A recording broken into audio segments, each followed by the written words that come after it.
killed the market for, of course.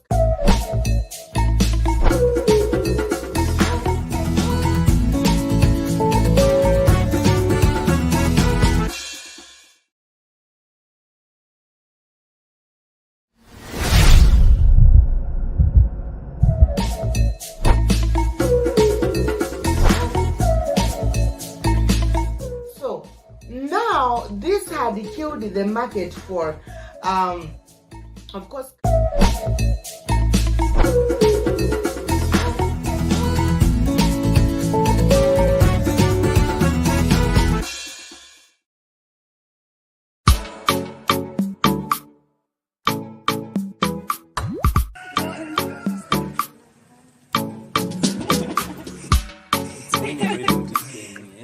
I'm ready.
Well, good evening, ladies and gentlemen.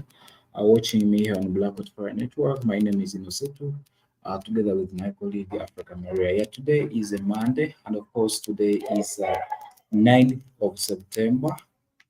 It has been a beautiful Monday, though we had no electricity in the morning and stuff, but everything is moving on well. Yeah, I welcome you all from that long weekend that you had, starting right away um from Thursday evening until today morning. That is how long weekend is. Yeah. If you're watching me, of course, on YouTube, it is your first time to watch me. I congratulate you, and of course, I welcome you to this show. It is a nice show, of course. And of course, if you're watching me for the first time, endeavor to subscribe to this YouTube channel. For those that are watching me from Twitter, please, thanks for watching the Twitter community. And of course, if you have not liked and followed this page, do it, and so that we can grow up this, of course, this Twitter handle. Yeah, today being a Monday, this is going to be an open discussion. No raising hands, you just talk what you feel, depending on the topic that we are having today, the topic of discussion that is going to lead us in whatever that we are going to say today. Yeah, today,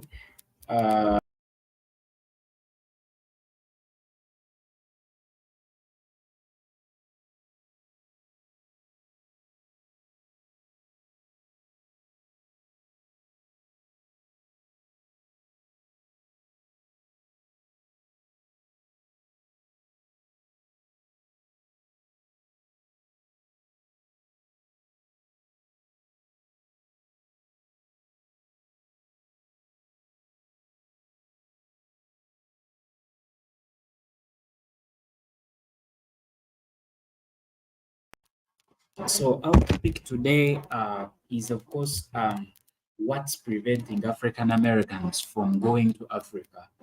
For a long time, we have been preaching about unity, about merging of Africans, about coming together as we Africans. But there is something, of course, that we are not putting that where our eyes, where we are not putting our eyes at. There is something of concern about the, of course, the African American community. Uh,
sorry.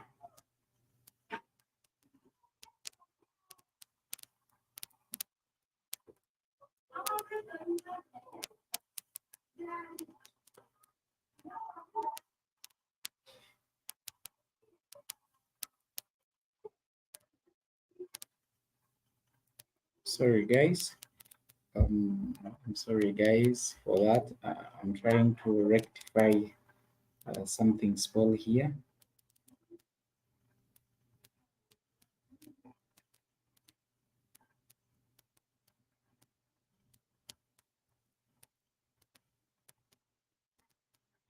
If-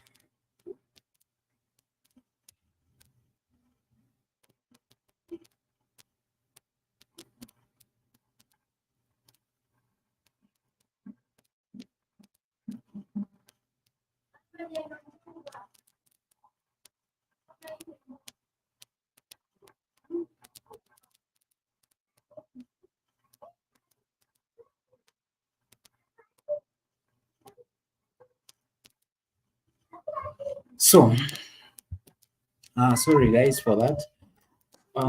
Yeah, we've had a lot of topics about African Americans, how we want, of course, the African continent, our people here, of course, to be free to come here and live Africa. We've had a lot of topics about that. We've had a lot of we've had a lot of discussions. We've had a lot of shows calling upon, of course, African Americans to merge with Africans, because there is something that is makes Africans common every time. Whenever Africans, like, they notice that there is an African in their community, they respond. So there are reasons, of course, that are making it hard for African Americans to, of course, to come to Africa. Yes, we have a lot of, we have a big number of African American community, but if at all you ask, if at all you look for, if at all you look for, of course, for, if at all you look for percentage of African Americans that have ever gone to Africa, the percentage is still low. Yet, yes, many of the African Americans, they have tried to do DNA tests for where they belong. Uh, uh, uh, uh, uh,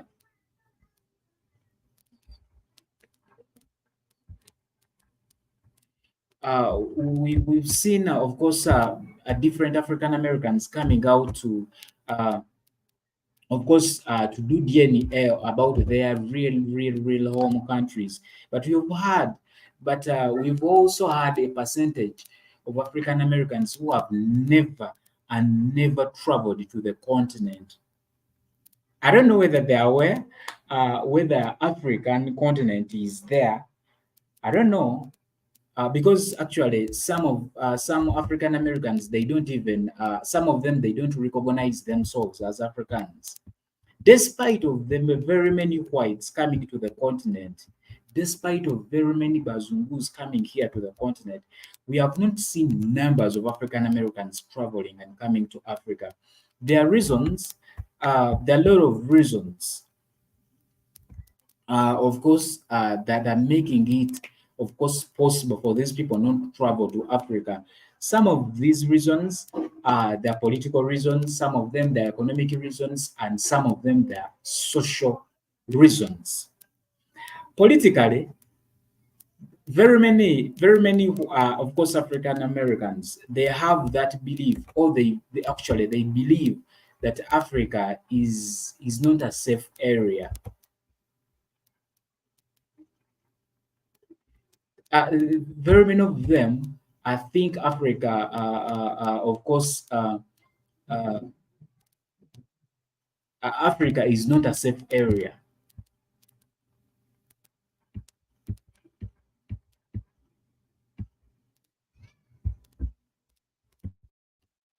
Very many of them, they think Africa is not a safe area.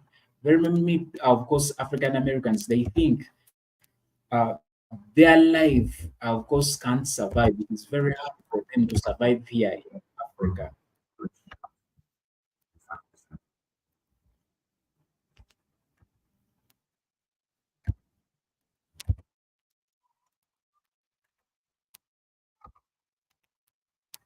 This is offensive for various reasons. But in my opinion, historically, the relationship between America and its Afro-descendant population hasn't been the greatest, to say the least. When Black Americans highlight this reality, they're sometimes met with very dismissive comments, perhaps the most notorious being, "Go back to Africa." This is offensive for various reasons, but in my opinion, there's one principal reason why.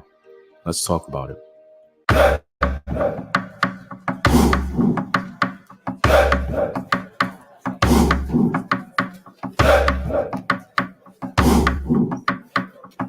What up, African world? It's Team here, and welcome back to another video of African history, culture, and worldview. By supporting this channel on Patreon, you're helping in the creation of these videos and contributing to this content. The link to Patreon is in the description box below. Also, stay tuned with the word from my sponsors. My name is Howard Dorsey. I'm 54 years old. I'm here to talk about my experience with herbal results. I was getting sick, so I went to the doctor. They told me that my blood pressure was high, my cholesterol was borderline or high, so I was very sick. You know, sometimes I thought I was dying at some point. And I ordered a bottle of olive leaf extract. This is how the bottle comes in. And within the first probably week and a half, 2 weeks, I checked my blood pressure and it was back down to normal. It was like 120 over 80. My cholesterol went down to 125. You know, I definitely believe that olive leaf extract from Herbal Results saved my life. And that's real. I mean, I recommend it to everyone in my family, my friends, and we've seen a lot of results in that manner as well. Purchase now at herbalresults.net. To begin, this video is not designed to be a complaint or grievance of American society. Moreover, the purpose is not an attempt to convince any particular group of people.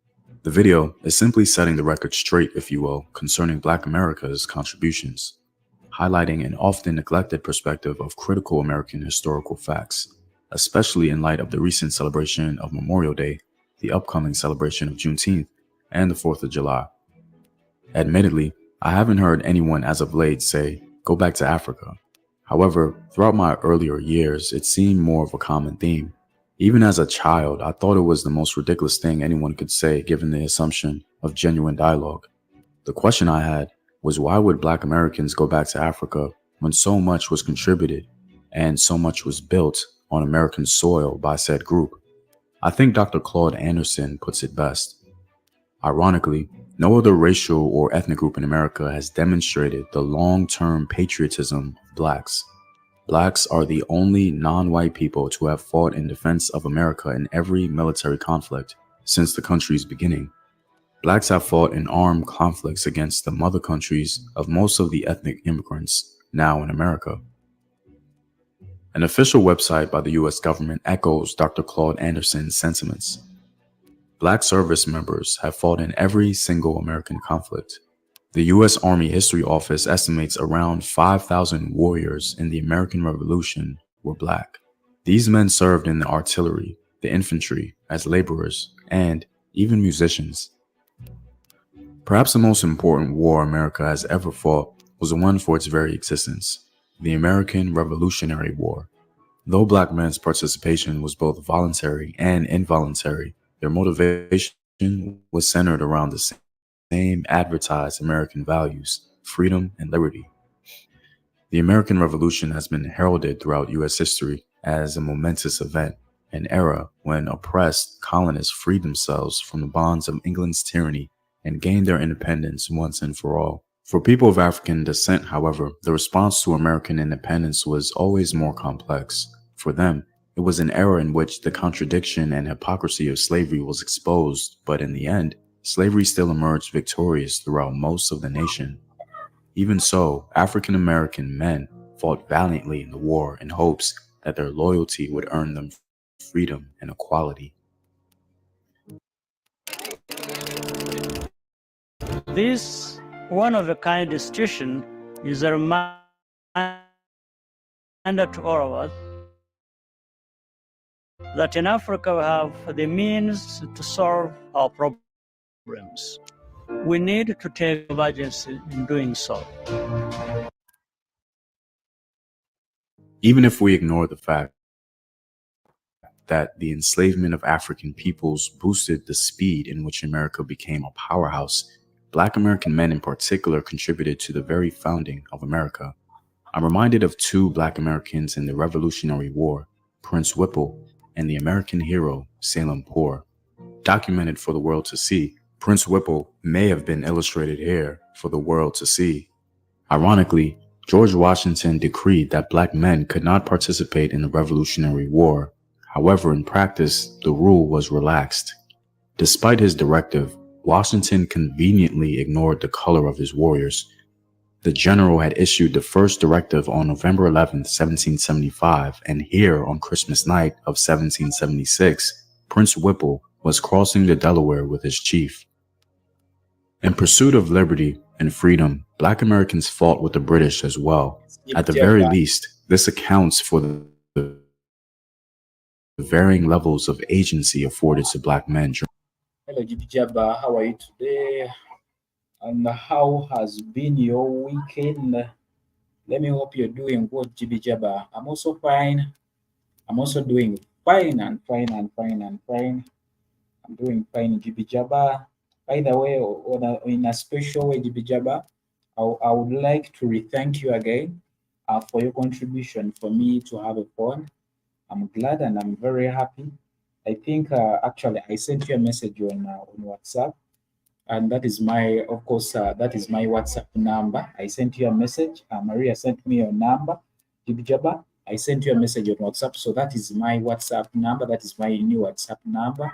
So we can be texting in here and there if we are online and if we are not online. Thank you, GB Jabba. And of course, GB Jabba, I guess GB Jabba says that, of course, he didn't want blacks until they are cutting their arms, handed, of course, them into the revolutionary war. And very many people actually, GB Jabba, they don't even think, of course, think that, of course, Africans involved in, of course, in the revolutionary war. Very many people don't think that black people were in that war. Michelle E says, good morning, stroke good afternoon. Yes, good afternoon from here, Michelle, and good morning from that side. Good morning. Let me hope you're doing good. So, Jibijaba, very many people don't think like, of course, Africans involved in this war, in the revolutionary war. Very many people they don't even think that Africans they involved in this war. So, Michelle, of course, and Jibijaba, our topic is today is what's preventing African Americans from going to Africa. When I talk about African Americans, I also mean actually this is a wider community. I'm talking about all Africans that are outside Africa. What actually prevents you from coming to Africa? What are the major reasons that are making you not to travel from Africa? When you look at the percentage of African Americans that have ever traveled to any single African country, they're very few. When you look at African Americans that have, of course, gone further to find their, of course, DNA, to find their DNA, their roots, they are also very few. When you actually look at African Americans that have tried to make connections, that have tried to put, of course, a bridge, that crosses to Africa, the population, the statistics, the percentage is still extremely very low. So this is an open discussion. Jibijaba, Michelu, and other people that are watching us here. This is an open discussion, so you can tell us about that. Jibijaba from YouTube says, of course, Crispus Atticus was the first to die for the revolution, a black man. Yeah, Jibijaba. Very many people just hear American War Revolution stuff. They think it is Americans that fought in this war, but these were black people. When you look at actually the First and the Second World War, they were the black people, actually the black minority that were fighting in this war. They were the black people that were fighting in this war. It is the black people that died for these people. Black people did not, or did actually, black people not only actually, of course, helped in, of course, in the building of these nations, politically, socially, economically, when you look at the infrastructures, but they also went ahead to fight in the wars. And very many, actually, they are not even indicated anywhere. But they have done this. Very many of them died in the war, fighting for these people, on the side of these people. So you can tell me about, of course, how you feel about that, Choba. This time, one of the most noteworthy American heroes of the Revolutionary War was a Black American named Salem Poor. Salem Poor was one of the Minutemen at the famous Battle of Bunker Hill in Massachusetts. Salem Poor fought so bravely that 14 officers petitioned the Massachusetts General Court to recognize. Can you imagine? They are called black.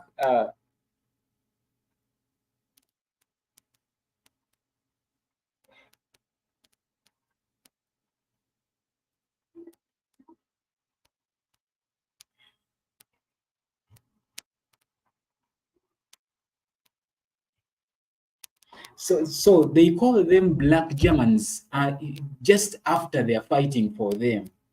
You're not actually, if at all, actually, Jibijaba,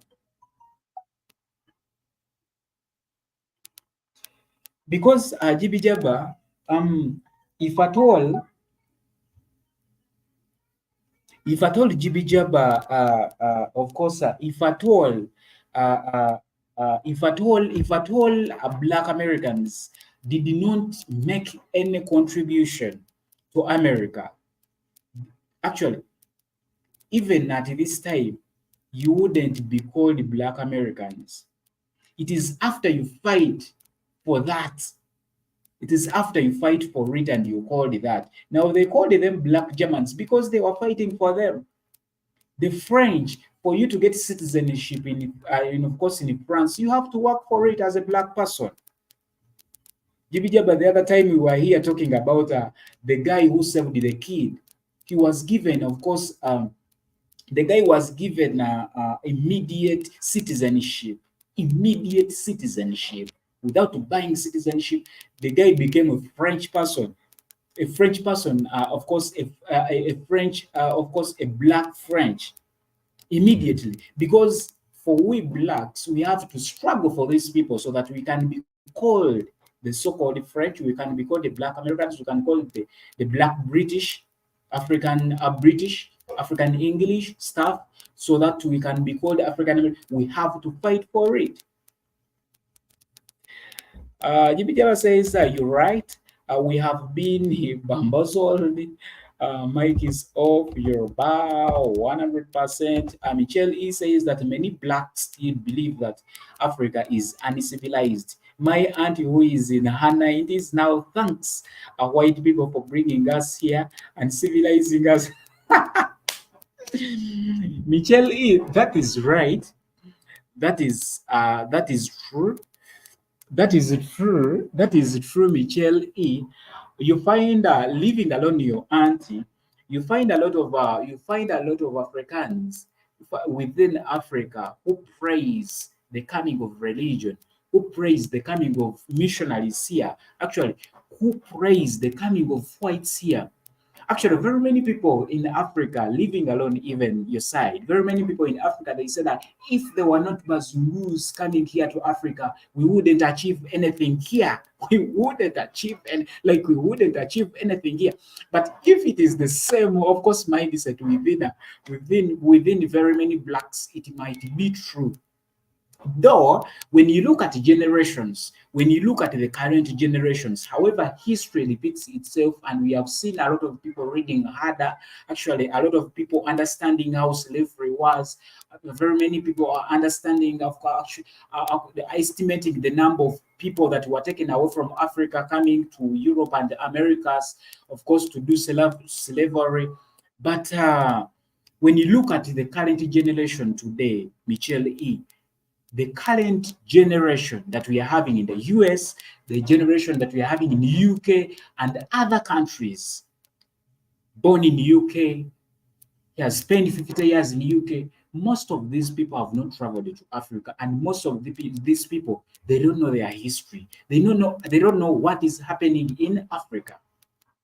Because just look at the education you had, the Africans, the uncivilized, the stuff. Of course, most of these things are not true. Most of these things are not true. Like Michelle E., I know you know. But very many people, because of the history they have learned about Africa being a dark continent, Africans living in trees, Africans doing stuff. So there is also a category of people, of black people. I'm sorry to say, like Michele's auntie, this someone in her 90s, at least like is someone who has seen, of course, different generations. Of course, not very many generations, but different generations existing. So, if at all your granny, if at all your auntie, sorry, your auntie Michelle E., she thinks Africans are uncivilized, because this is something that she grew up, of course, thinking about black people, the way black people are treated in the US. Like there is a photo on Facebook last night of how whites live in Africa versus of course how black people live in the US. You see that very many black people in the US, they are living, of course, in ghettos.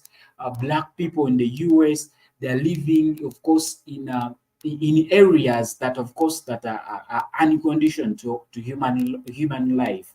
But when you look at the whites coming here to Africa, they are praised. They live in apartments. They live in stuff which are good, right? Jibijaba says that, of course, many blacks in the colonies were free men from Britain, France, and Germany. It's true, Jibijaba. Jibijaba also says, whoa, Michelle, that is a trip. So, Michelle, you need to, your auntie needs to travel to Africa and see what Africa is today. What Africa is today. And I'm seeing, of course, Maria coming through. Hello, Maria. Maria, are you there? I said to I'm here. How are How are you? you? I'm good. Your sound is a bit clear today. Don't you check on me, a bit clear. What do Yeah, you mean by actually, not that? it is extremely clear. Actually, the other time omanyi walinga ayogeranga olinga ali wansi mu kinnya, but the sound is the sound is poor. However much it Yeah, is having some little echoes, but it's fine, it's good. So how is Tobacco. that side? Jibijaba, how is Hi, Miss Africa? Jibajaba.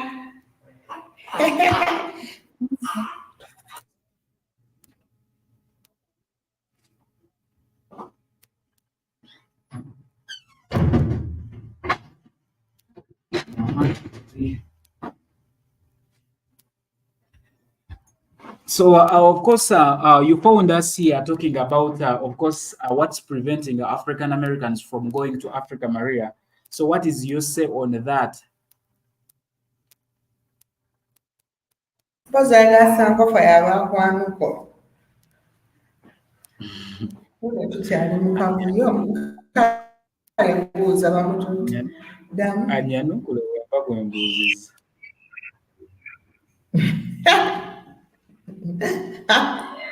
ddamu kibuuza Eh? ddamu ekibuuzo. I said, like, you found us, of course, discussing here, me with Michelle here, and of course, Gibi Jabba, what's really making, of course, African Americans, of course, from going to Africa. When you look at when you look at statistics, we have seen a few, of course, African Americans, Black British, and other Africans across the world, apart from Africa, coming to Africa. So, what's making these people not travel? Though they are Africans, what's making them? What's blocking them, of course, to travel to Africa? I will of course engulf the whole thing into they are misinformed, they are miseducated, they have little knowledge about Africa. Uh, and probably others just don't want to, right? And also, not a lot of some, and a lot of them nowadays are willing to travel, but they are not financially stable. Okay. Um, do you know that I've come to realize that not all African Americans have passports? And attaining this at times is very hard for some of them. For the government to issue them passports, at times it's hard. Some of them have even never handled it. Some of them just hear of the passport, but they have not had a passport, physically, like, yeah, this is me, Maria, having a passport. And at times, even the government makes it very hard for them to have to acquire passports. Two, some of them are not financially stable. It's not like in Africa where you wake up and you say, yeah, you're gonna sell probably a bull or something, and you'll be able to afford a visa and of course a flight ticket, and you're traveling to maybe visit Michelle or somebody. It's not the case. If you look at the comparison, actually, it's a little bit different. And also, the government makes it hard for them to travel. Leaving the issue of the passports aside, there is a required amount of money that is needed. All right. For you to have on your account, they claim it is for safety. For you to have on your account to be able to move out of the United States to, of course, come to Africa. Of course, Michelle says they make Africa very expensive to travel to. Yes, like I said, you need to have a certain amount on your account. So if you cannot make up to that amount, then you're not allowed to travel. Um, and then there is a lot. We are brainwashed that Africa is a shithole. We face many struggles here, and why would I go there to struggle in the bush? That's a comment from Jabba 809, of course. True. Like I said, a lot of people are misinformed about Africa. Okay. But I can tell you something, Africa is the easiest place to live in. It is very affordable. Okay, it is very affordable. Except that, okay, our lights are back. We didn't have lights. And it's gonna rain, by the way. I'm seeing the skies are extremely dark. To make it rain. A lot of it is easy to me. I know it is easy to live misinformed and misunderstood. Jimmy Jabba, yes, it is easy for you to live in Africa than somewhere else in the world. It is also very easy for someone to financially grow in Africa than somewhere else in the world. More especially if you have a little bit of finance and the mind to do something. Recently, actually, I'm going to compare a little bit. I'm going to compare the situations over there. You find that it is easy for some, the major things that people usually spend money on, putting aside the luxurious things, of course, which someone can postpone. Mukwano, likukwera bamumira katukulaba nekapula. Oh, gee. Tataddewo dda wano ekibulookinga. Owa oli ku meja.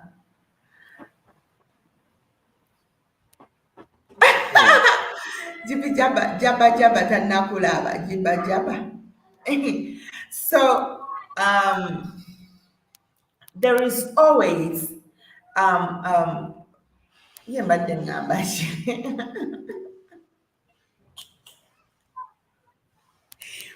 I'm gonna give, yeah, like I said, there are things someone can postpone, and there are things that are needs. Someone can postpone some of the things. For example, feeding. It is easy. It is hard for you to go on an empty stomach in Africa, really. Despite that, we see everywhere people are dying of drought. Africa is hungry, all that stuff. No, it is very hard for people to go without food in Africa. And food is not as expensive as it is elsewhere. And when we are talking about food, I'm talking about real food. Forget about this food that is not nutritious or food that is it's just something to fill your tummy. I'm talking about the real food that is nutritious and healthy. So if you look at most of the things, and if it comes to the housing and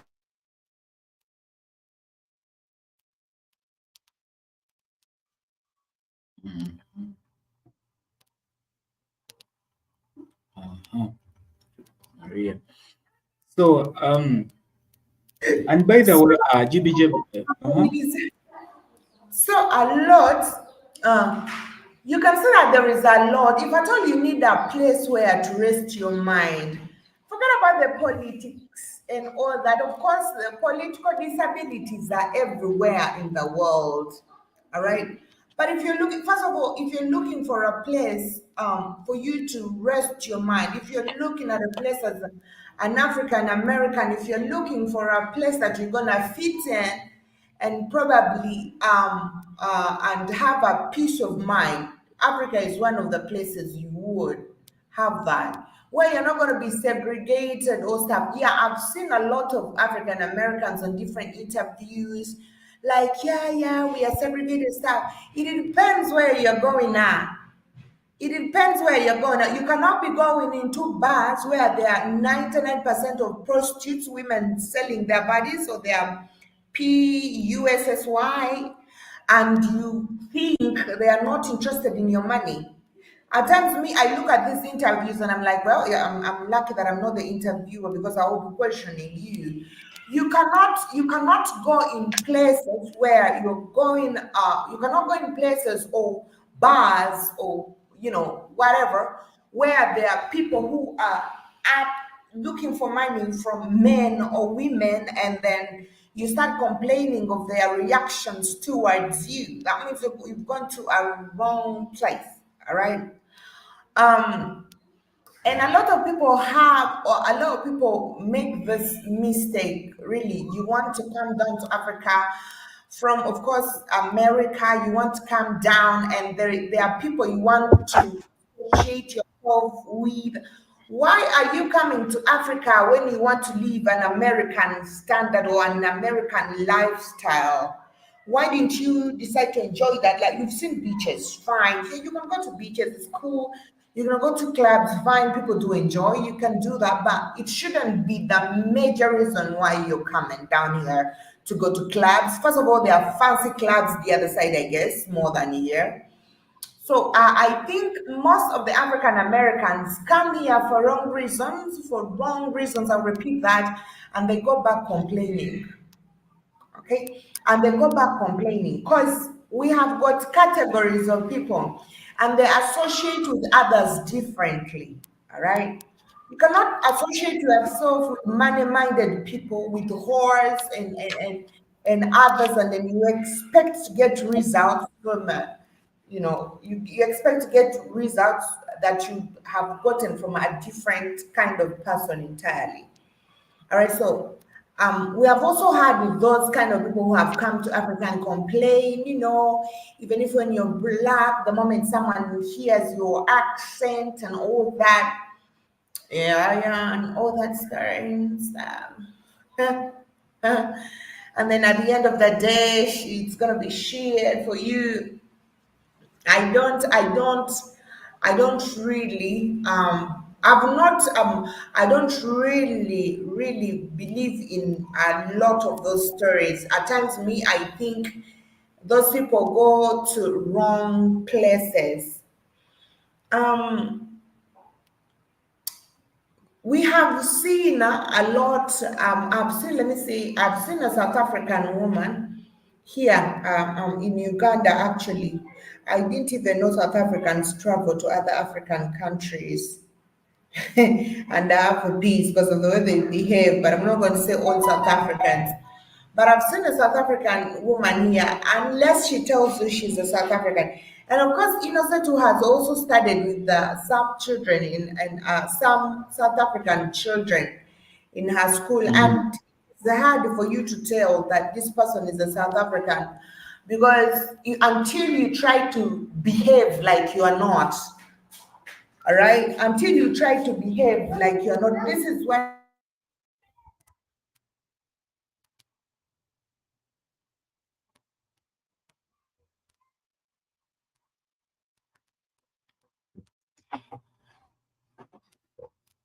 until So you start behaving like you are not a person of that area, and that means, if you know, food. That means you're calling for it. You're a black person. I know it is hard. I'm not going to say that African Americans should start speaking like Africans or stuff like that. No. But you shouldn't come to Africa and you want to behave in a way that is going to, all right, to attract people or stuff. Come, me, I'm this kind of person who really mingles with the people a lot. All right. I'm this kind of person who mingles with people a lot. When I visit a certain place, I really want to, mingle in and share the culture of those people without any queries, without trying to show them that it is disgusting, or I don't want to do shit, or why are you shouting? Okay. Why do you have places look like this and all that? And there is a video I watched, and someone was speaking in our language. Actually, not my language, Innosetu's language. It's, of course, a Ghanaian language. Was having this guy, I think, who had come for tour, And the guy was so demanding. So this, the person who was with him in the background spoke and said, all right, I think he just needs a place where he's going to spend his money. All right. And a lot of people, some of us don't have that humbleness. A lot of people, once you travel to Africa, you want to show everybody that it is you who has got money. But when you don't have money, and at the end of the day, you'll be on social media complaining, but you showed the people around you that you have a lot of money. I'm here to spend. I'm just looking at place. I'm looking for a place where to spend my money. Then they get you that place. And the moment they get you that place, and then you complain. I should say, so anyway, despite of having a lot of issues going on in Africa, come to Africa, meet the right people, get connected by the right people for right reasons, okay? Then you're going to enjoy. I told Jiba Jaba some time back that if I told you to travel to Africa, you don't need even to have money for a hotel, because you're not going to be sleeping in a hotel if I told you're like to visit us in Uganda. No, we have homes. All right. Recently, General Mosquito was like saying, Maria, are you sure you are in the village? That house doesn't look like a village house or stuff. We have homes, real homes that are going to make you comfortable, where you're going to mingle, where you're going to meet families, where you're going to associate. You're going to meet our families, and how crazy, we got crazy families.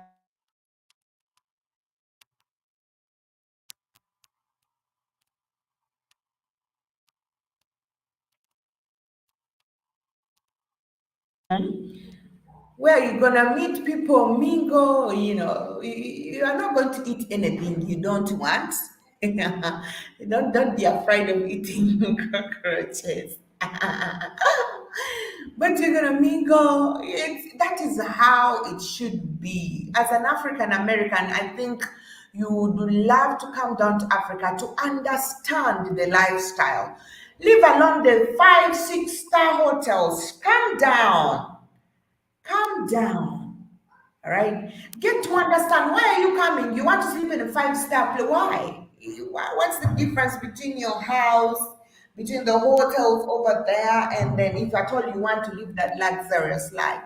Come to places, go to farms, see how people are doing their things. Eat a real fruit that is being plucked direct from a tree. All right.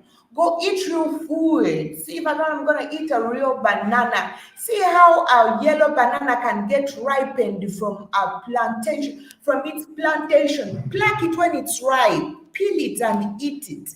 This is what you need to experience. Not the banana that has been kept or whatever. Just go to places where you're going to see real life. And I bet you will come back. I bet if you will come back complaining about Africa distorting you, about being extorted, about being exploited, about you're coming to Africa with different intentions, going to wrong places, meeting wrong people, and then, well, I don't know, maybe, yeah, there is a lot of misinformation. But I feel like if at all someone is to or is supposed to come to Africa, you should come to see different things, experience a different thing from what you experience. All right. If at all you want, if it's food, go straight, see where this food comes from. Eat the real fresh food. Don't be going to stores. People come to Africa, rent houses, they still be going to eat food from the fridges. Someone's going to buy food from the store that's in a fridge. Yet there are places where you can still get food. You see, okay, now it is me picking this, and I'm going to cook this. It is me picking the other, and I'm going to eat it this way. There is that amazing. There is that connection you'll have with Mother Nature that you have never connected elsewhere in the world. Go to the stream. Shower water that comes from Mother Earth, water that is clean and pure. And I don't know. I don't know. Me, I don't know with other countries, though I've moved to different countries in Africa, so I know there is a lot of there is a lot that we have in common in Africa. Okay, there is a lot that we have in common.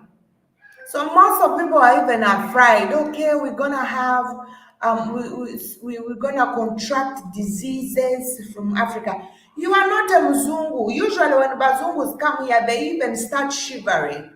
I told you a story sometime back. I have a cousin of mine who dated a Mzungu from the. I think they even broke up sometime back.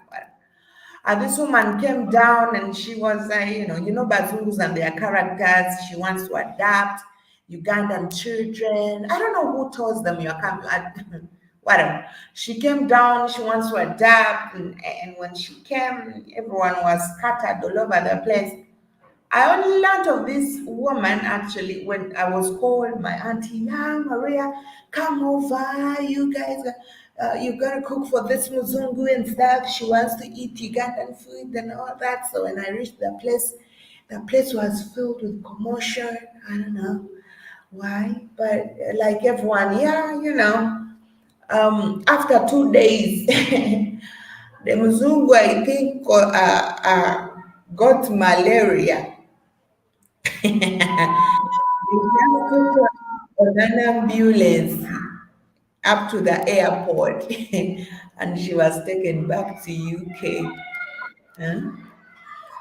So for you African American, you are not Muzungu. You are not Muzungu. I can say this. You are not Muzungu. Yeah, I'm not gonna say you're not gonna have malaria, because we too do have malaria, but I don't think malaria is an emergency like they always paint it. All right. Though, of course, it is okay for you to be conscious and take caution of your health, but I don't think it's an emergency like it is with the Bazungu people when they come here. So there is a lot. Someone said, we are scared. How can you come in the bush? Okay.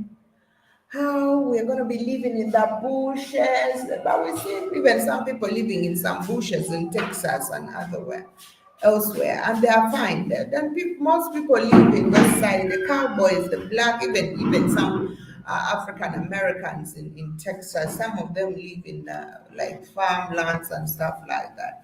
So it is not very different. You don't imagine a bush like the bushes you see in the movies. We don't have extreme forest in settlements. We don't have extreme forests like the ones you see in the Amazonia forest, the Amazon forest in movies where you're watching Anaconda and you expect this is how Africans live. Africans, yes, live in a natural settlement, but it is not like so bushy.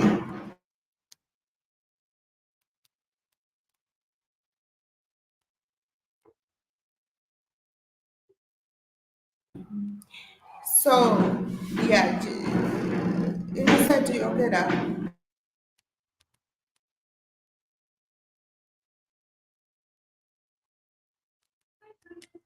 All right.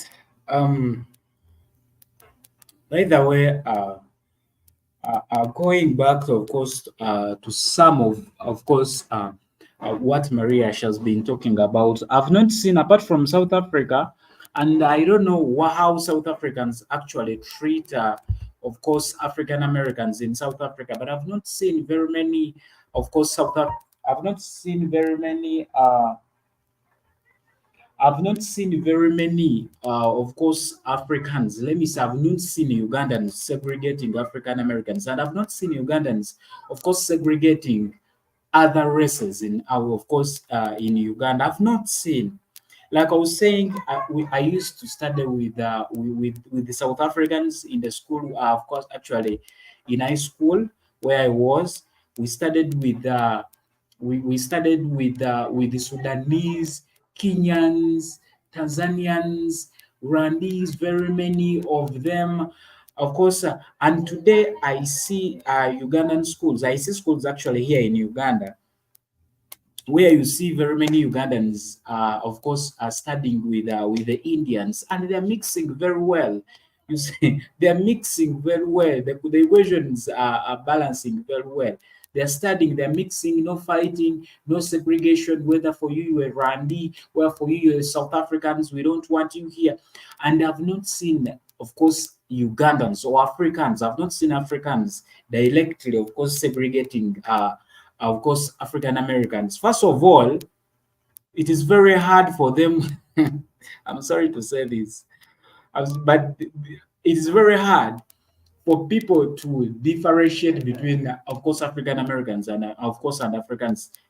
Maybe if actually they show some character, accent stuff, but when someone is standing there, it is very hard for someone to differentiate whether Innosetu is an African or an African American. It is very hard to differentiate because Africans remain Africans, whether what or what, they remain Africans. I've not seen that. So the issue, of course, of course, African Americans. Of course, before I go further, JP Jabba from YouTube side, when you land in Africa, go buy some mosquito spray.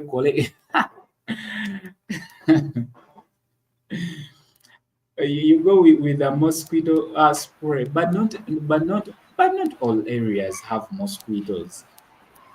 You know, going to say that just check the hairline. Oh, the hairline. Eh?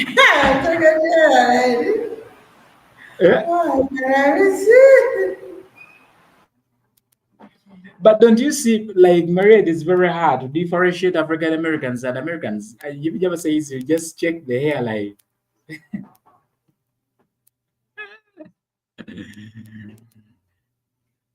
Like Jibi Jabba, I'm sorry to ask her. I need to know about this. Like, what's about the hairline with African American? I see very many African Americans, of course, having. When I see them in movies, I don't know whether it is their natural hair, but for me, even up to now, I don't have a belief that it's their hair. Very many of them, they're having, how can I say, slippery hair when their hair is so shiny stuff. But I don't think, to me, by the way, I've never believed that this is their hair. I've never believed, even up to now, that it is their hair. That's a joke people ask against Africans. They say that you have a high hair. Okay, Jimmy Jabba. But Jimmy Jabba, when I look at actually in movies, when I look at African Americans in movies, they have shiny hair. Their hair is so like it looks to be slippery. Look at Akon. I'm sorry to say this. Look at Akon. There is a way that, but for me, I don't believe that it is a real hair. I don't believe, and I've never believed.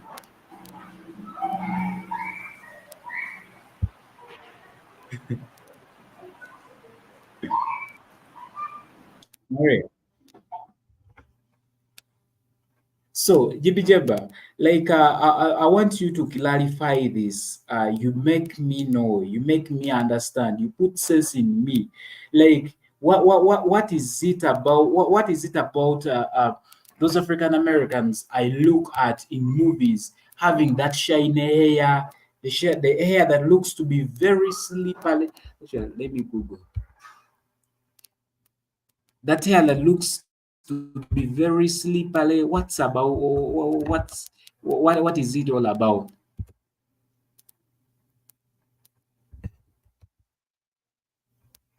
Shiny hair.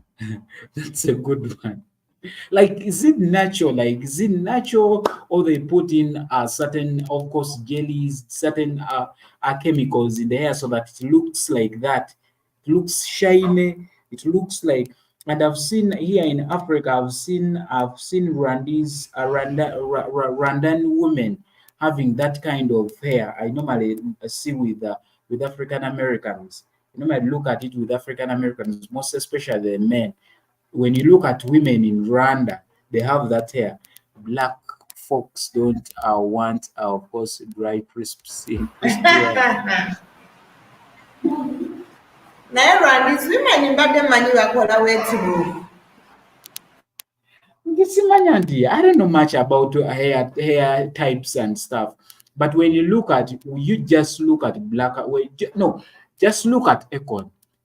When you just look at Econ, that's how very many Rwandan women look like. Very many, they cut there and make it Enviiri like Econi's ziriwuze hair. They baziteekamu make it like amayengo Econi's hair. ne mashini. Eh? They make Kyogamba it like Rwanda women babeera n'enviiri nnyimpi. like most of them babeera n'enviiri nga nnyimpi ne bazizinga ne bazinyiga. I didn't realize that until now you are saying of it.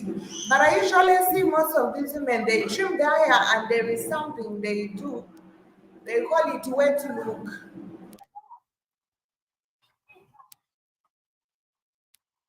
We call it nappy.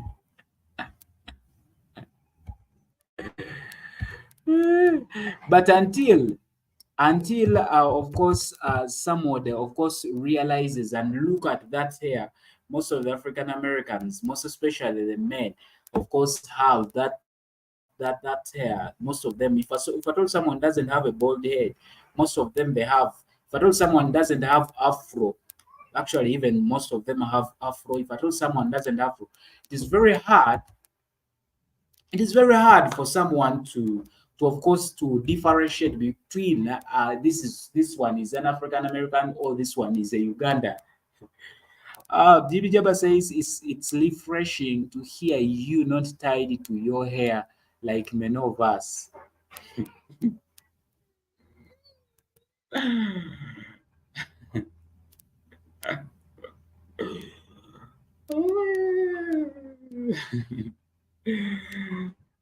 Okay, DB Jabba. Okay, DB Jabba. But it's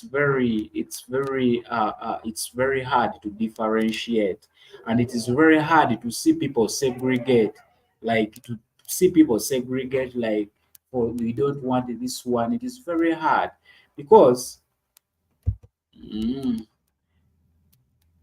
okay. Java says, "Yep, the wet look, but get a black woman's hair. Wait for real. She will punch you."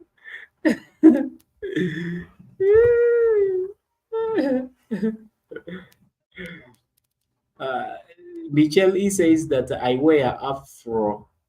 Yeah, yeah, that's good, Michelle E. I've seen actually I've seen even black women, very many black women nowadays, they put on afro weaves. Are they weaves, Maria? Maria, Wanchi? are they called weaves? Like those afro weaves, those are they called weaves? Which are like women normally put on. They're like it looks like natural hair, like which is grown. Are they called I weaves? oba wigi. Weaves wig. I thought And wig it I is think this. weave comes from weaving. Maybe they weave it on the hair. And then there Eh, is a wig. I think it is just wore. Someone wears it. I don't know. I don't know. I don't do those things. I really don't know. I don't know. With the I think weave. I think comes from weaving. Maybe they weave it or they sew it. Uh, and then a wig is something maybe they wear like a cape or something they put on that hair on them head.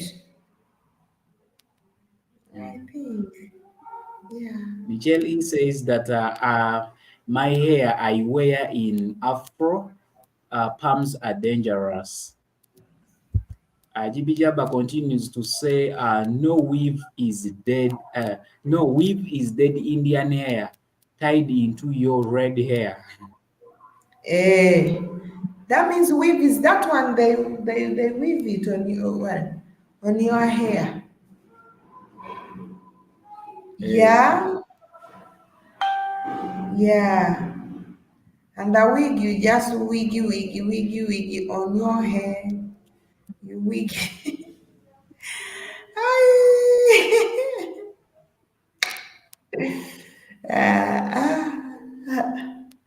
Terrible.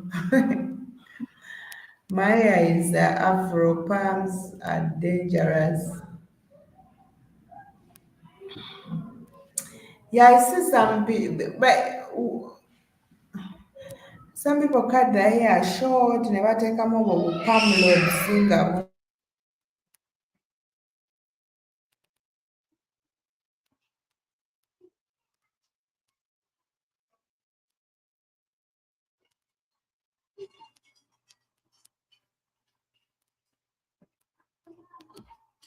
Michelle E says that a weave can be fake hair or really human hair. Oh, Michelle E, to elaborate me more about this. Michelle E says that a weave can be fake hair or real human hair. Because Michelle E, for me, thought that weave, it is anything that is artificial. It is artificial hair. That's what I thought in my mind.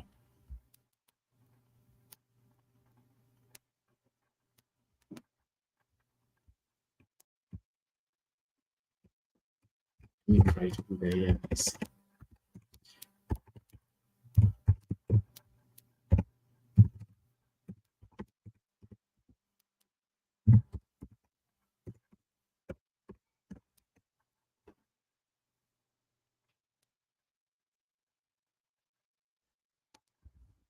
Let me try to see here.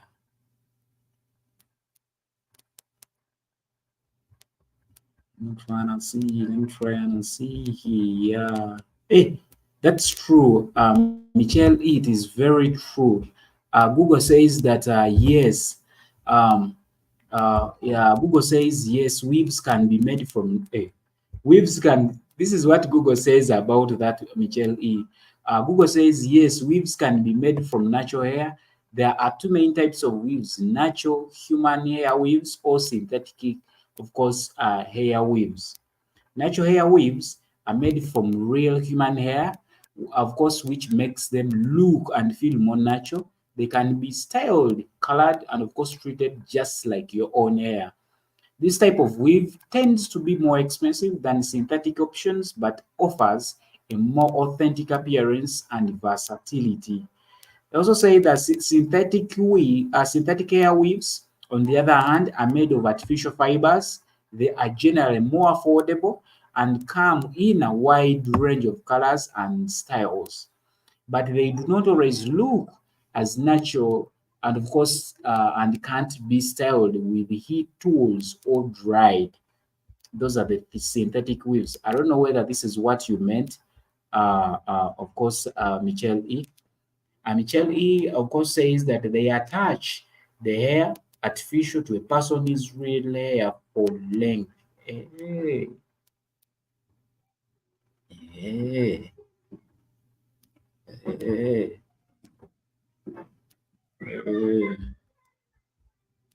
Yeah, this is, yeah, I guess that is the natural wig now. It's the natural weave. Now, Michelle, now, what's the wig now? What's now? What's called the wig? What's the wig? Now we have the weave. Now, what's the wig now?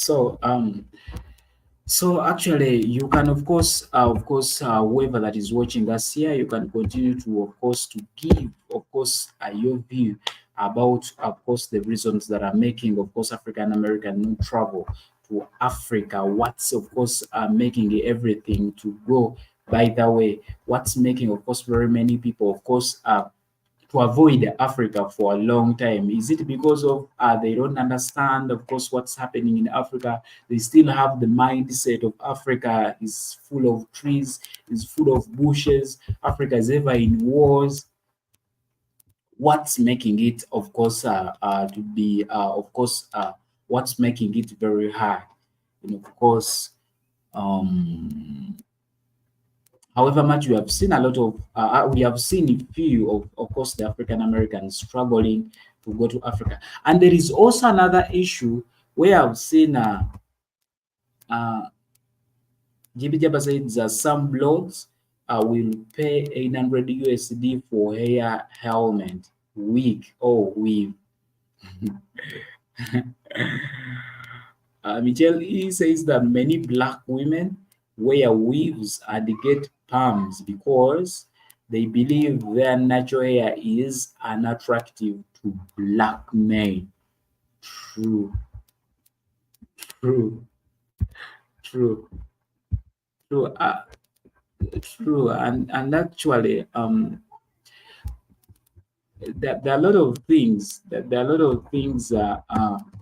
women do actually, and actually there are a lot of things women do to impress men, but in reality when men are not even interested in some of these things, I'm sorry to say.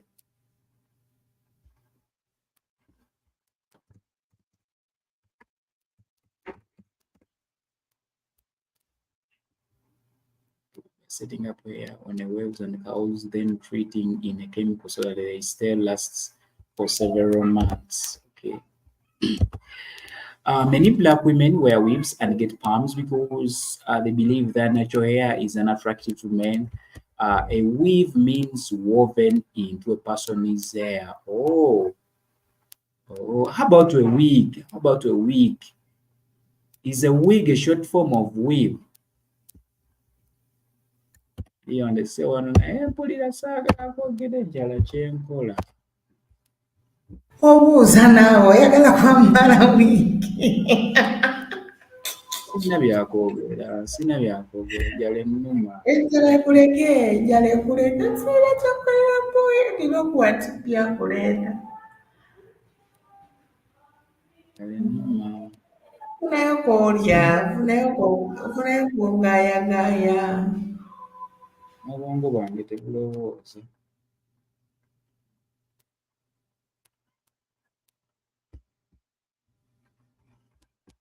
Nze nsooke mala okugenda okwewola ekigundi. Leka wano owulira gye tuliko.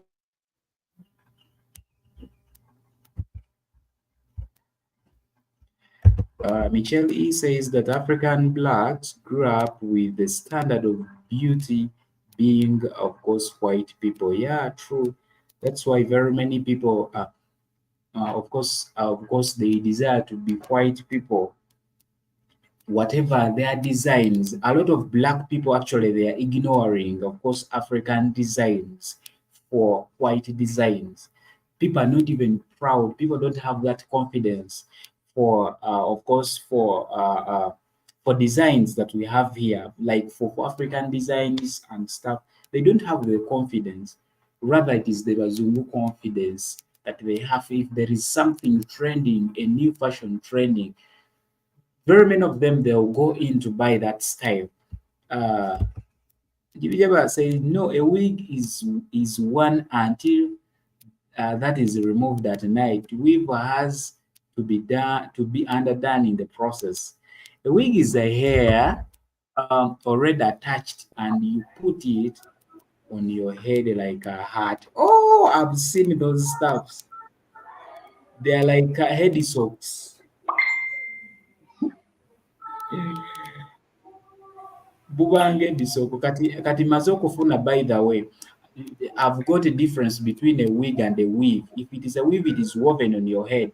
Then a wig, there are those things that are Wigs are in different types. So when you talk of a head sock, I know what you mean. It is just what that type of way you always say, but we give it a more format. It can have invading mpamvu, ngeraziringa wivu, but when someone is just wearing it, it can be in any style. It can even be like braided hair. We have wigs that are like braided hair. Ngaba busibenga kanasa tu twisty nacho chiwigi. I don't go ahead so I know your head so.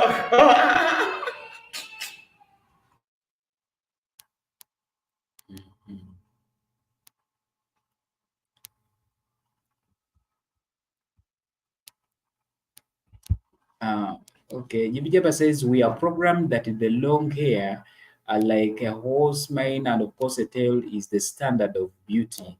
That's true, Jibijaba. Because someone I've seen people having that long hair that is even of course uh, I've seen people with artificial dreads that go even up to the legs. Artificial dreads. This is not their hair. Artificial dreads that go artificial braids. I've seen people with the braids going up to the legs. GBJ says that most white women on TV are wearing wigs. I thought these people have their natural hair. Like, I thought these people have their natural hair. GBJ. By the way, I didn't know that the white women actually put on wigs. I thought these people have their natural hair, like it is their natural hair, because for many Africans, they desire to look like those people. They desire to look like those people. But if themselves to actually put on wigs, it is kind of different. It is another story. It is another story to tell someone. So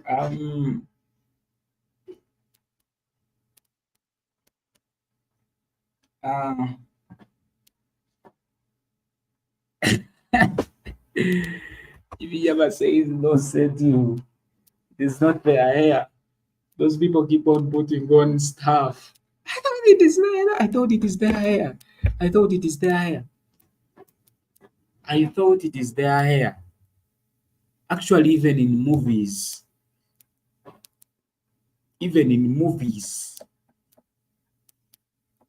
little did I know this.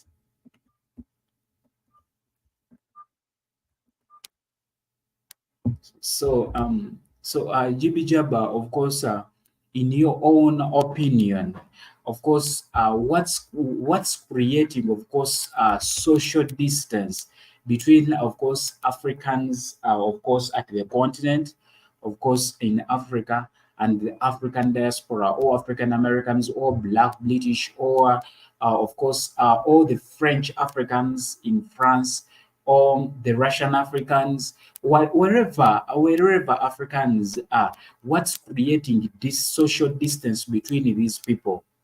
We have seen platforms that are purely opened by Africans, by African, of course, African Americans. But you see that even the African Americans themselves, they don't support this, of course, this platform, due to the fact that there is no unity between themselves. So, GB Jabba, what's creating this social distance? We've heard of people, of course, asking questions like, do people in Africa, of course, of course, have tails in Africa? Is it true that people live on trees in Africa? When last did you shave?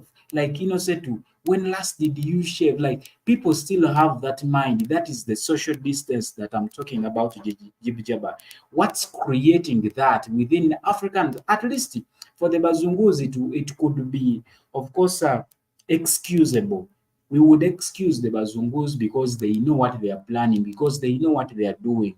It's all about blackmailing the Africans. Now, what's making it for Africans, African Americans, to, of course, to behave in the same way? What's creating that social distance between the two parties?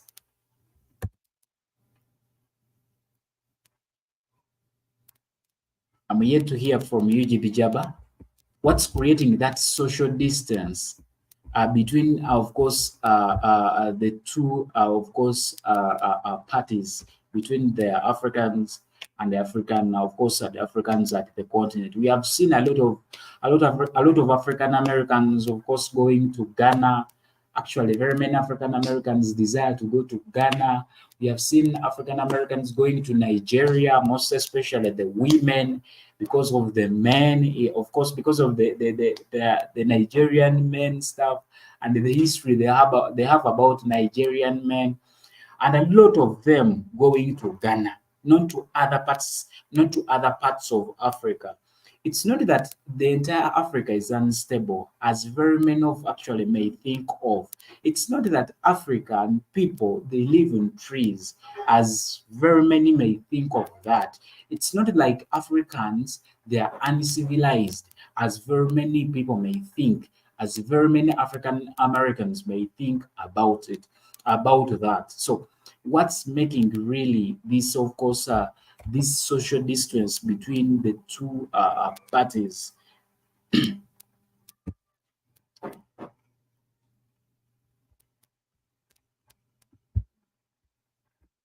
GB Jabba says that they want to lay up under the Muzungu. Their ice is called their ice is called they want to lay up to the Muzungu. Their ice is cold. And at the time was actually we see that there is also perspective. By the way, I don't want, of course, to blame. Of course, I don't want to take the whole blame on why, of course, we are seeing very few travels and trips from, of course, from US to Africa by the blacks or African Americans. But some African governments they look at African Americans, they look at Americans as a source of revenue. Once they see you, Jibijaba, going to Uganda, of course, they expect you to be, of course, to do something for Uganda. They expect revenue out of you. Because of the perspective, the colonial, of course, a mindset that we have that anyone that comes from the US, automatically that person is rich. But we have seen people who have traveled from Africa to go to the US to work. They come back like the way they went, and they have been struggling for years there. They have been struggling for years there. Even some people have even gone further to get citizenship, American citizenship, but still they are poor. But once we see UGB Jabba coming here, we automatically think about the revenue that we are going to get from you. We automatically think about what we are going to get from you.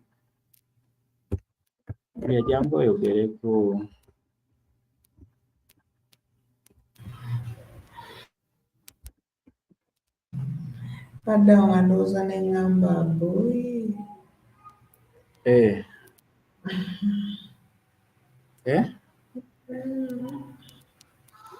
Wadde olowooza ki? Tetulina masannyalaze. Gagenze? Kasita oli mu audio.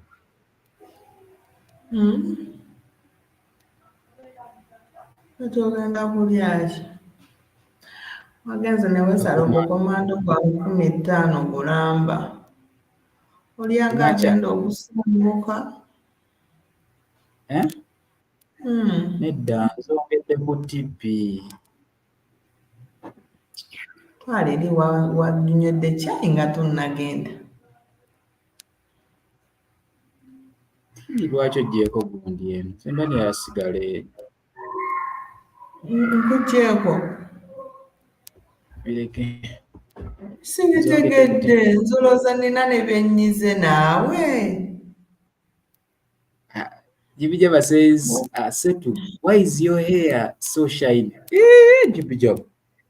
Ndowooza olimu olukyutala tolinga ffe. Is that hair shiny? It's not because kanoonya kundaba nfuufu endimu. It's not. Maybe the camera, but it's not shiny. It's not. Real, it's not. It's not shiny. It's not shiny. Obadde ogamba Innocent is not an African. ndeka.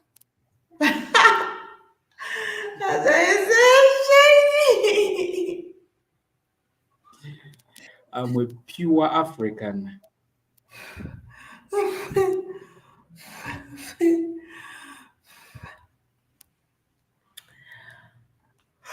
Oh, Baba.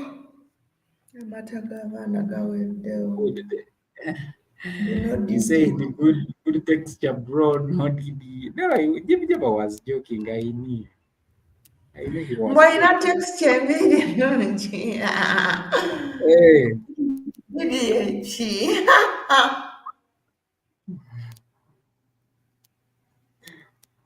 Ogambe nalidde okomando gwa 50 ku makya. Naye awalidde ng'agenda okusenguka. Nayongeddeko. Nzongedde ku tipi. Dabayo nanywedde caayi nendya n'ekikomando ne kebo. Stop doing that. Kebo walwasa. Kikomando kyalwasa ne caayi ze 25. Kati ebbiri ezasigaddewo. Tugenda ku So, by the way, I always, I would like, not I would really be super excited to see like, African Americans travel down to Uganda, really. Very many of them are going to I always see a lot of Bazungus here, and Adams, I'm like, now you can imagine, okay, we got people who have all the right to be here, but they cannot afford it. But, and some of these Bazungos come, actually, there is, I don't know if I think Nakulaga ko Mzungu yali agala traveling one. There is a Sakurako mukazi n'ogamba alabika mufere bikyani. Don't you remember? There is a Muzungu, and I have a Tanzanian friend. She's called Philomena. She works in travels. I think she takes tourists to hiking and all over Tanzania and all that. So she she always talks a lot about nature in Africa and all that, tour guides and their staff. So I don't know, she went and talked about me to this Muzungu, and from nowhere this Muzungu man started writing to me in my messenger. I will be traveling to Tanzania. Yeah. You have ever told about it. Yeah. I've been given your your contact by your friend Philo and all that. I want to come. She tells me you're a good person, you're down to earth and all that stuff. I was just reading through. I want to travel to Uganda, but I don't want to go to live in hotels. Okay, I want a place to stay with the families and all that. Jim Jam, he wanted that chocolate. No, she's a woman. Stop. She was a lady. She was a woman. Jim Jam, you are mine. So I was like, actually, Philo is my friend. Philo is my friend. And I didn't want to like directly talk bad to this Muzungu. I just thought that I'm not gonna be around and stuff. I can't imagine now me inviting a Muzungu to our home. It's gonna be wild and weird. So I could not invite her really. So I just told her at the time you want to come, I may not be around. So we have got a lot of Bazungus that come here, and I know you guys have seen like a lot of videos where we've got a lot of Bazungus who are connected to Ugandan families. Some of them, you see them with the kids. Some of them are going to the farm and stuff like that. So it would be so exciting for me to see African Americans actually come down here. All right. It is, I know it will be a privilege, right? To share a lot of things, because when you come, it is not only you getting to learn about places, but people get to learn a lot about you too. And now my laptop is like something is burning in my laptop. Gwe, laptop yange unya.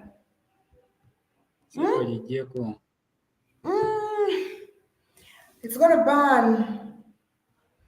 Switch it off. Oh wait, I'm in the nest. Yeah. Switch it off. This laptop is very old, man. To forget.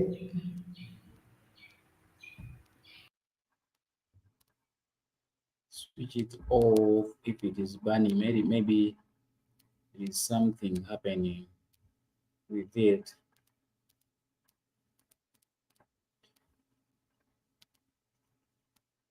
Maybe something is happening with it. At the time was those things of burning issues. They normally happen when you're charging as you're streaming, when you're using the laptop, when it is, I guess, when it is in the socket. Seto! What's going on, Seto? It's me, Jesus, nigga. What's going on, Seto? How you doing today? You good? Yeah, I'm doing good. Hello, kid. I'm good. What you guys talking about? We're talking about what's preventing African Americans from going to Africa. What's preventing African Americans from coming here? They're broke. They ain't got no money. That's what preventing. By the way, kid, I got my pay. Maria gave it to me. Thank you. Okay, well, if Maria didn't give it to you, I was going to have to smack her in the head. She gave me. If she didn't give it to you, I was going to smack her in the head.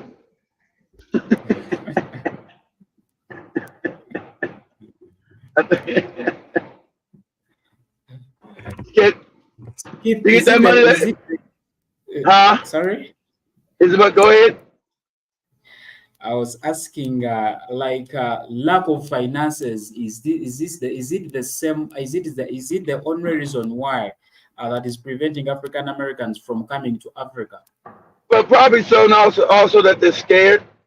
They don't know nothing about Africa. They're scared of Africa. They see all the pictures of all the poverty. Think all Africans are poor, and got flies on their head. They run around eating grasshoppers and shit. They don't think, man, what the fuck is going on around here?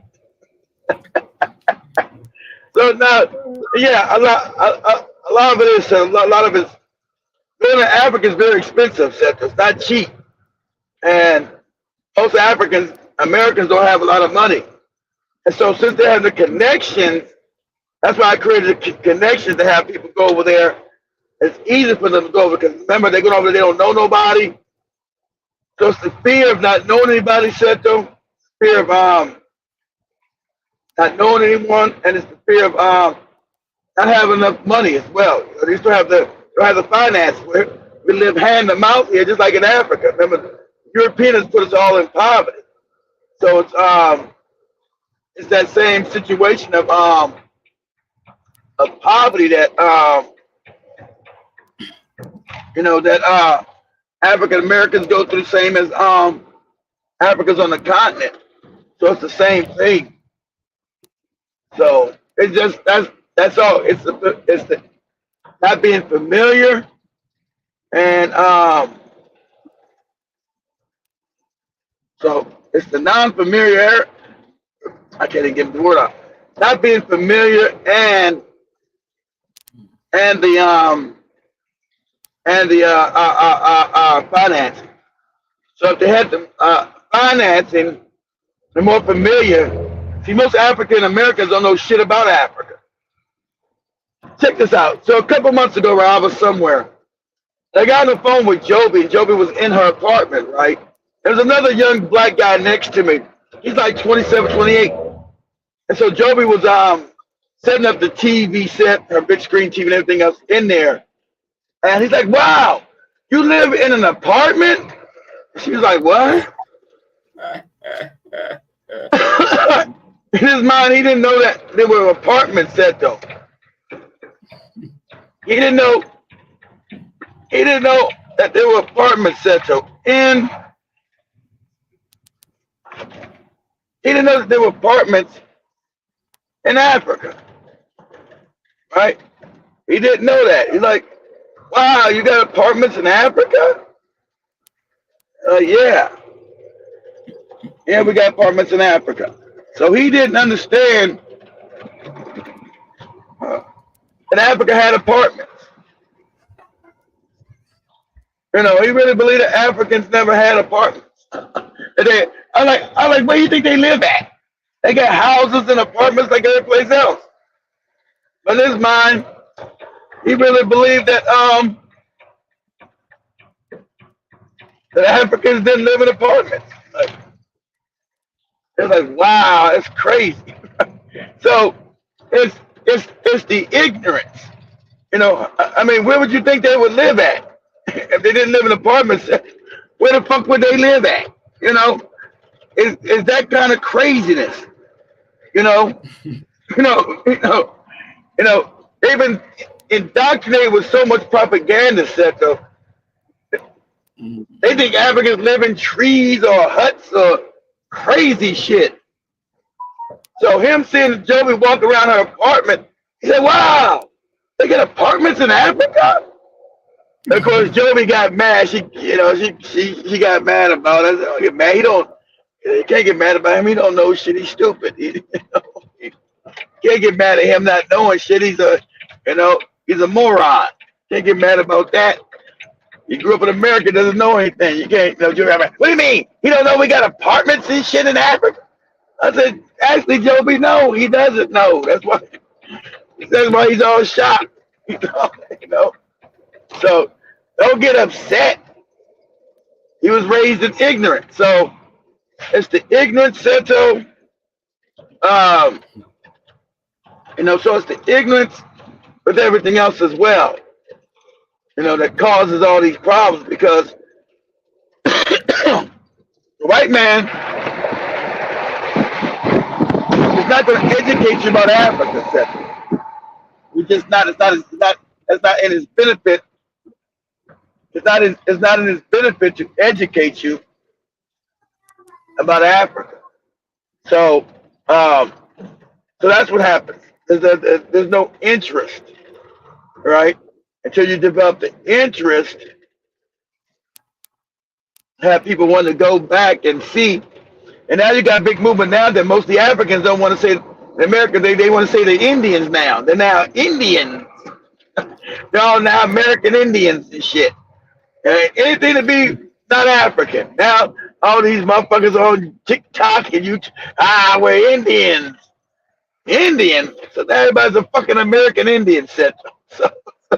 So it's the confusion. It's an embarrassment to be African still for a lot of people. Because Africa's been so poor. Africa's seen as the dumb continent where all the dummies are at. So no one wants to be associated also with Africa. So that's another because of the ignorance. Some don't want to be associated with Africa. African. Motherfucker, I'm an Indian. My people are here. I'm an American Indian. So that's what Maria was talking about. She sees it too all on TikTok and Facebook and shit. And all these niggas are now Indians. Right? They're all Indians. They're all Cochise and Pocahontas. So, you know, that's a factor. So they get an understanding and know some Africans, have interaction, then they'd be more apt to travel. Most African Americans are walled off like Africa, the ignorance level. You know, so that's why. And then also, like I said, the finances. So where you're gonna go, you ain't never been before, etc. You don't know nobody there, so you have a connection. So that has a fear factor. Remember, African people are scary people. They're scared of shit. African Americans just like any other African. That's why I told you, you're not no Indian African, because you just as scary. You're just as scary as the Africans. You know, African people are scared of every fucking thing. Oh, leave. I'm not going to Africa. That shit looks scary. It's scary over there. I'm not fucking around over there. It's scary. Fuck all that. So, you know, also, like I said, there's a fear factor, so scared. So, I'm going to go over there to do what? Who do I know? I don't know anybody over there. See, I heard they be fighting and they tribal and shit. They be fighting each other, knocking each other in the head. I get over there, they think I'm going to try and knock me in my goddamn head. Like, nah. So I can stay here and get my head beat in, Seto. So I can stay here and get my head beat in, Seto. So that's the thing. I said, why go to Africa to get fucked up? I ain't get fucked up right here. I ain't get my head beat up here in America. Why fuck over there to get my head beat in? So that's what they see.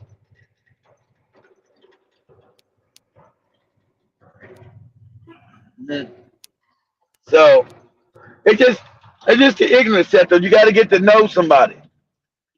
You got to get to know some people before you decide to go halfway across the world, and you're not going to be invited. You're not going to be treated kindly. Like, who fuck are you? You're just another nigga. You're like, hey, I'm home. I don't know you, nigga. I don't know you in no Uganda or Ghana or Nigeria. I don't know you. Welcome home. What are you talking about? Get your ass out the way. You see, I got shit I got to do. You all in the way. You're like, damn. I could have stayed my ass in America and get this kind of goddamn reception. Shit. So it's that right there, Seth. It's the you know, it's just the non-knowing and the ignorance. So they feel like they know somebody, or they get comfortable, and then they say, well, we don't speak the language. I don't speak they don't know most Africans speak English or French. Most of them, you know, you go to African speaking nation. I mean English speaking nation. A lot of them don't even know that set. I don't speak the language. Don't you speak English, moron? Yeah, they speak English, stupid. so it's the ignorance, Seto. It's the ignorance. So until we can deal with the ignorance, there's always going to be that kind of a problem. Until we can deal with the ignorance level.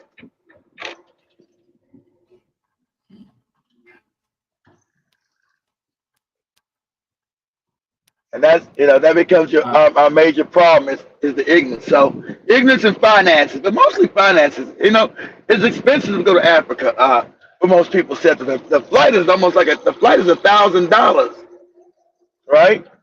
And then staying in Africa is not cheap. So those are finances. So you're not gonna go no place you're not familiar with, right?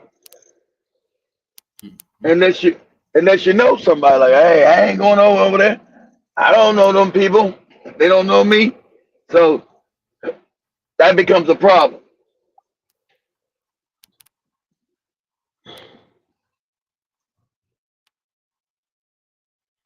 And of course, Keith Michelle, he said that many blacks still believe that Africa is uncivilized.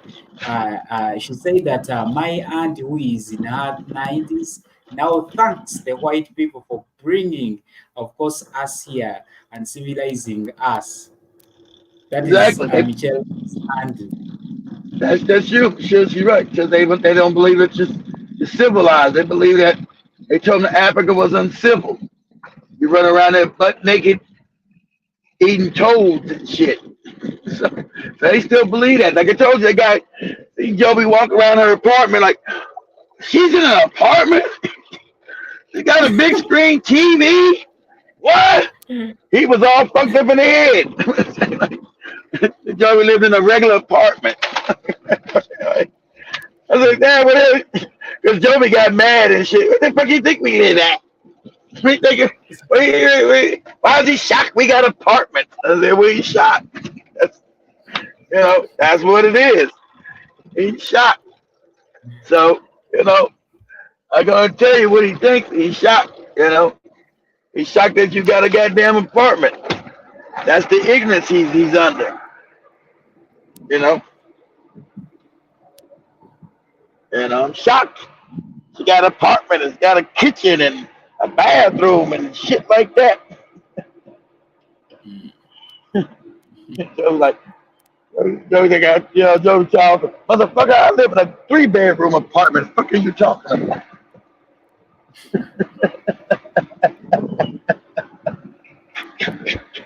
Hey, calm down, Joey. He don't know.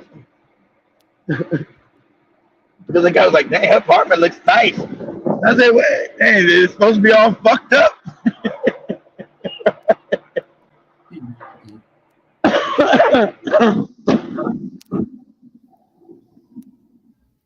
You got it, Seth. Go ahead. There is also another comment from Michelle E. She said, as a child, I said I would never go to Africa because I didn't want to be swallowed up by quicksand, Lord. See?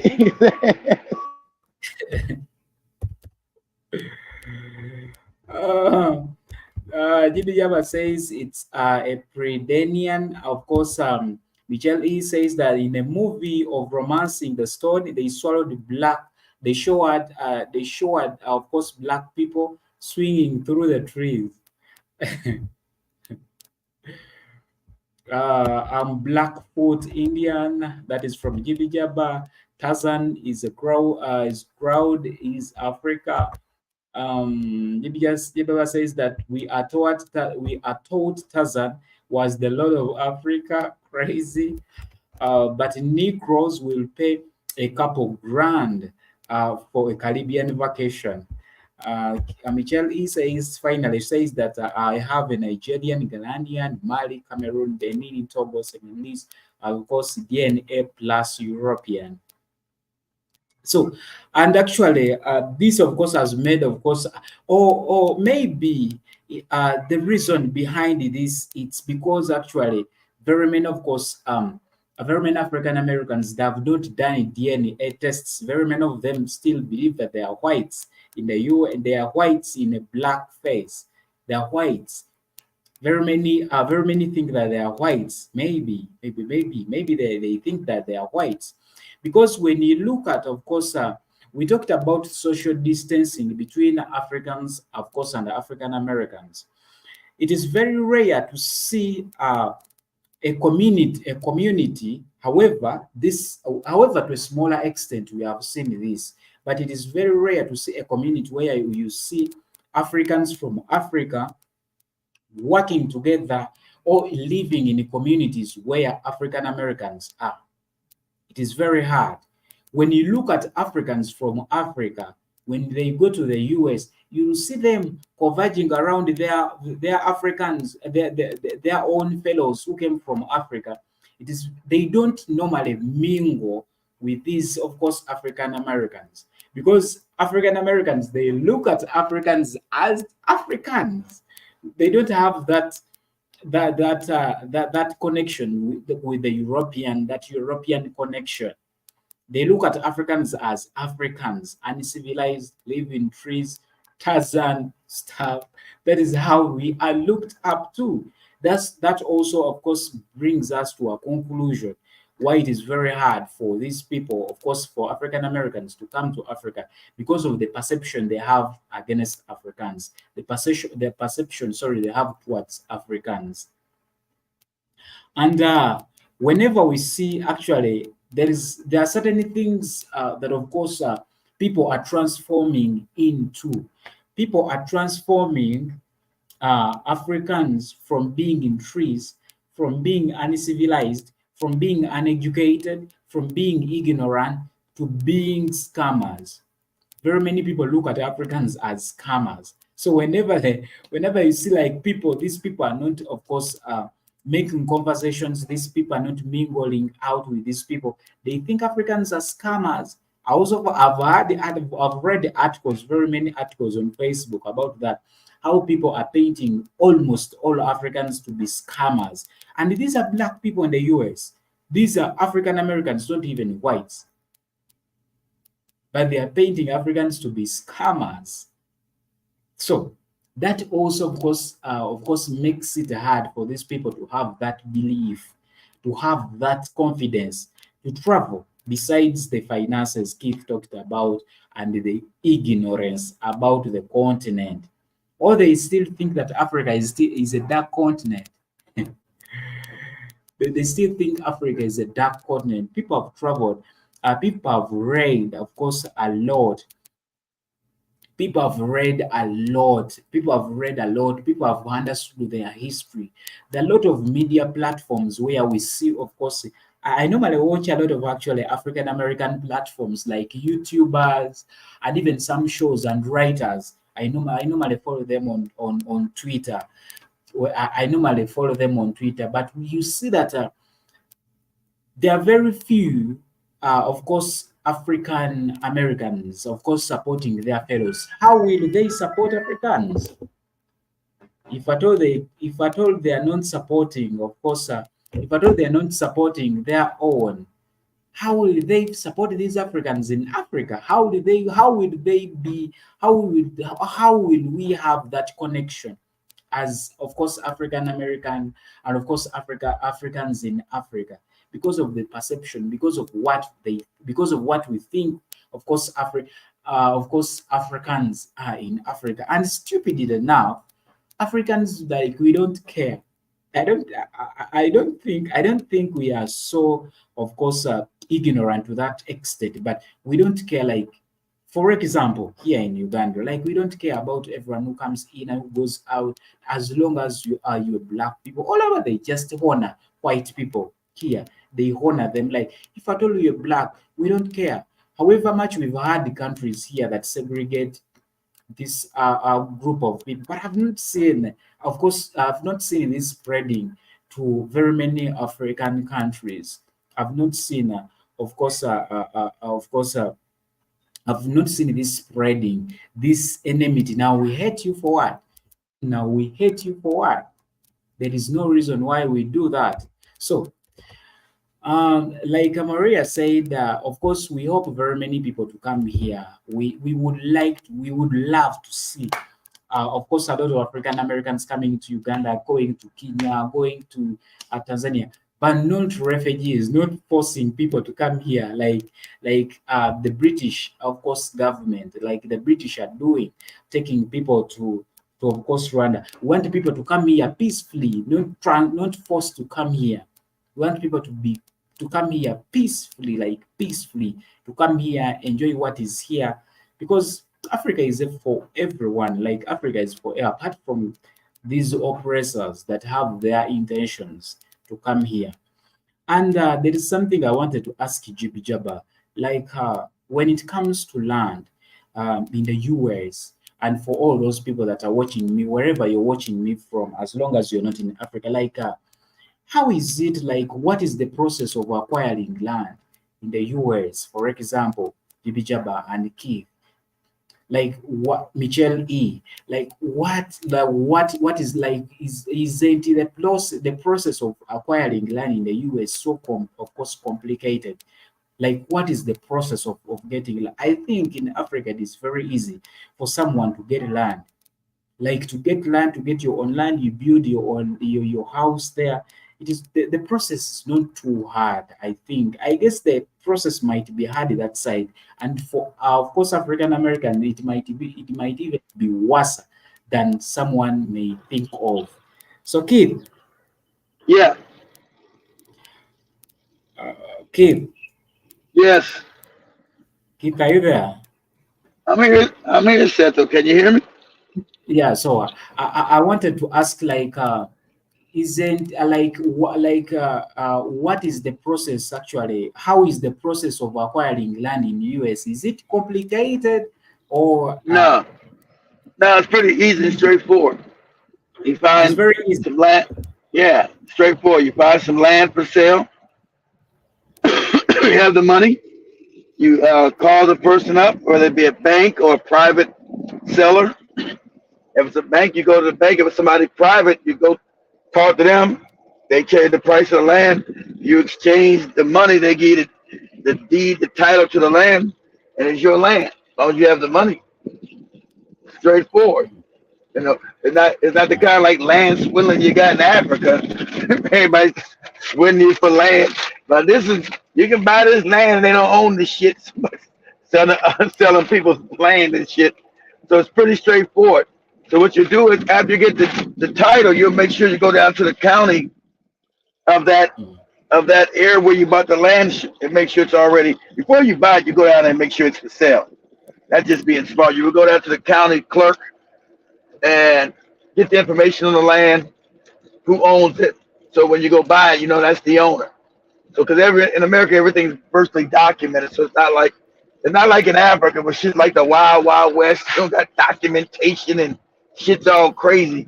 In America, everything is documented, etc. So before you even buy, you go down to the county where it was being sold at, and you would look at the land and see who owns it, and they would tell you, okay, it's being sold.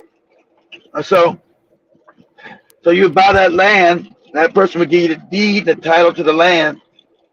All you do was just change your name, go to Notary Public and change the deed to your name. Now you own it. But you got to pay the taxes on it every year. So you have to find out how much taxes does that land cost to keep. You got to pay taxes on it every year in America. If you don't pay your taxes, then they get to steal your land from, they get to take it. There's a non-payment of taxes. So if you want cheap land, so I tell people, if you want cheap land, go to certain counties where people haven't paid their taxes on that land.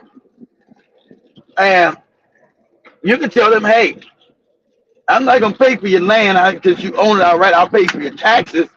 And you'll get the land cheaper because you'll pay off their taxes. They have back taxes because they're going to get the land taken away anyway. The government's coming to get the land because they haven't paid the taxes on it. So you say, you know what?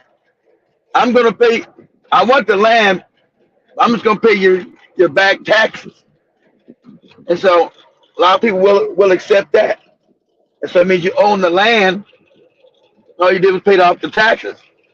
But I have to pay for the land itself. Uh-oh, lost that though.